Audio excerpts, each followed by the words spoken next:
Sebuah rekaman ramai beredar di media sosial Telegram pada Senin 1 Januari 2024. Dalam rekaman tersebut memperlihatkan adegan dari perlawanan Islam yang menargetkan garnison situs Al-Ramta milik tentara musuh Israel di peternakan Sheba, Lebanon yang diduduki.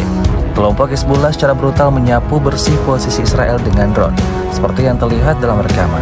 Alhasil ledakan dahsyat terjadi dan habis meluluhlantahkan posisi pasukan Israel. Insiden ini jelas menimbulkan kerugian baru bagi angkatan bersenjata Ukraina. Video ini viral dan menuai beragam komentar dari warganet.